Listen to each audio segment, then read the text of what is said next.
Mummy પપ્પાના ગયા પછી બધી જવાબદારી મારા પર આવી ગઈ હતી. તને ખબર છે ને કે હું ભણી પણ નથી શક્યો અને આપણી પરિસ્થિતિ પણ બહુ ખરાબ છે.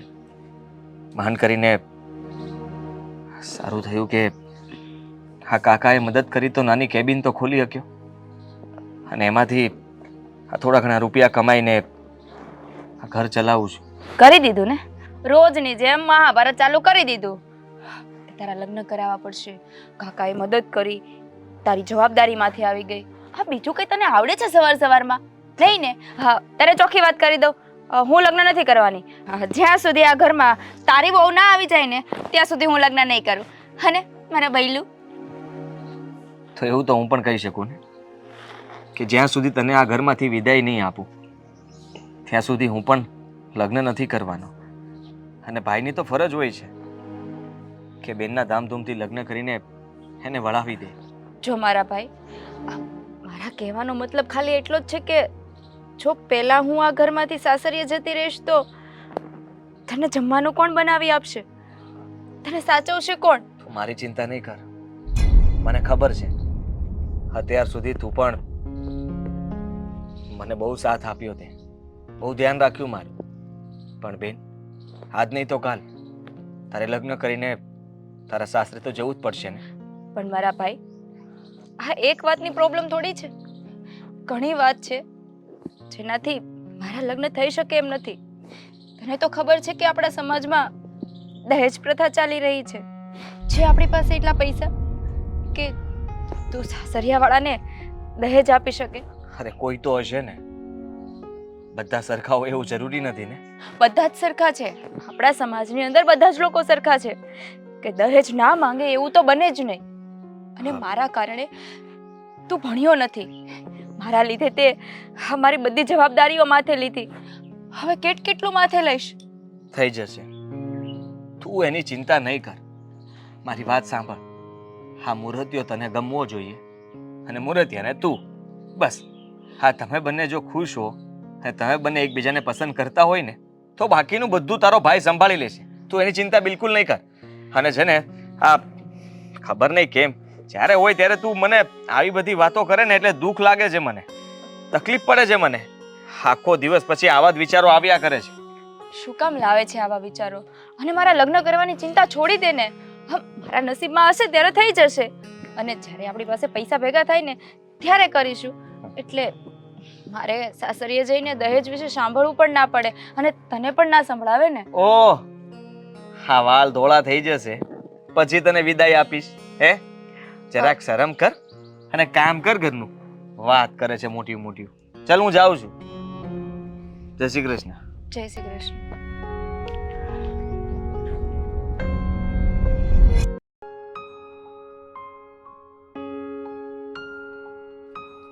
સુષ્મા, આપણે તું ચિંતા નહીં કર. મને ખબર છે કે તું દર વખતે મને એ જ વાત કરે છે કે લગ્ન ક્યારે કરવાનો છે. સાચું કહું તો લગ્ન તો મારે પણ કરવા જ છે તારી સાથે. અને તે તારા ઘરે વાત કરી હતી તો એ લોકો માની ગયા? એ લોકો તો માની ગયા છે, પણ એ લોકો એમ કહે છે કે ક્યાં સુધી રાહ જોવાની? મને ખબર છે કે તારી બેન હજુ કુંવારી છે, પણ એ લોકો નહીં સમજે. હું સમજુ છું તને, પણ એ લોકો આ નહીં સમજે કે તારી મજબૂરી શું છે. અને એ લોકો મને લગ્નનું પ્રેશર કર્યા કરે છે, તો હું શું કરું? થોડો સમય એ લોકોને રાહ જોવાનું કે ને. હું જલ્દી મારી બેનના લગ્ન કરાવી દઈશ, પછી આપણે બંને લગ્ન કરી લઈશું. અને તે મને બહુ સાથ આપ્યો છે. હંમેશા તું મારા દુઃખમાં સાથે ઊભી રહી છો, તો પછી મને હજી થોડો સમય નહીં આપી શકે? આટલો સમય તે મારી રાહ જોઈ, તારા ઘરે વાત કરી દીધી, અને આપણે બંને એકબીજાને પ્રેમ કરીએ છીએ તો હું તારી સાથે લગ્ન તો કરવાનો જ છું ને. પણ ફક્ત સમય માંગુ છું. મને ખબર છે, હું આખી જિંદગી તારી રાહ જોવા તૈયાર છું. મારે તારા સિવાય બીજા કોઈની સાથે લગ્ન જ નથી કરવા. પણ મારા ઘરે કોણ સમજાવે? કે હજુ મારે થોડી રાહ જોવી પડશે? હા, પણ સુષ્મા હું મજબૂર છું. સાચું કહું તો હું લગ્ન તો તારી સાથે કાલે કરી લઉં, પણ હું કરી શકું એમ નથી. એનું કંઈ કારણ છે જે મેં આજ સુધી તને જણાવ્યું નથી. એવું તો શું કારણ છે? તારી બેનના લગ્ન આપણા લગ્ન પછી પણ તો થઈ શકે છે ને? અરે આપણે બે મળીને એની માટે છોકરો શોધીશું. નથી થઈ શકે એમ. તું સમજવાની કોશિશ કર. પણ કેમ? મને એ જ નથી સમજાતું. આટલા ટાઈમથી હું તને એક જ સવાલ કરું છું, કેમ કેમ ને કેમ? કેમ કે મેં મારા મા બાપને વચન આપ્યું હતું કે બેનનું હંમેશા ધ્યાન રાખીશ. પહેલા એના લગ્ન કરાવીશ ને પછી જ હું લગ્ન કરીશ. અને એટલા માટે જ હું મારા મા બાપનું વચન તોડવા નથી માંગતો. ખબર છે કે તું તારા મા બાપનું વચન તોડવા નથી માંગતું, પણ મારી ઘરે આ લોકો જે દબાણ કરી રહ્યા છે એ લોકોને હું શું કહું? કે બસ એક વચન માટે થઈને એ થોડો ટાઈમ માંગે છે, અને ચલો આટલો ટાઈમ એમણે આપ્યો, પણ હજુ કેટલો ટાઈમ આપશે? હા, થોડો સમય. હું જલ્દી એના માટે સારો છોકરો ગોતી લઈશ. અને મેં તને કહ્યું હતું ને કે અમારા બધા સમાજમાં હા થોડું દીકરી આપી એટલે કરિયાવર પણ આપવું પડે છે. કોઈ સારું મુહૂર્તિયો મળી જાય અને મારી બેનને પસંદ કરી લઈને તો બહુ છે. સાચું કહું તો મારી બેન થોડી શ્યામ છે, તને ખબર જ છે ને. તો ઘણા માગા આપ્યા પણ કોઈ છોકરો હા નથી પાડતો. મને એ વાતનું પણ દુઃખ છે. આદિ, તું કહીશ ને તો આખી જિંદગી તારી રાહ જોવા તૈયાર છું, પણ મારા ઘરવાળાને કોણ સમજાવે? એ લોકો તો બસ રાત દિવસ મને એમ જ કહે છે કે આદિ કઈ તારી સાથે લગ્ન નથી કરવાનું. મને તો એનું કંઈક ચાલ જ લાગે છે. એના લીધે તું પણ કુંવારી છે, નથી પોતે તારી સાથે લગ્ન કરતો, અને તું છે કે નથી બીજા કોઈને હા પાડતી. તો તું જ કે હવે હું શું કરું? હું તો એવી ફસાઈ ગઈ છું, ના તો ઘરવાળાને કઈ કહી શકતી,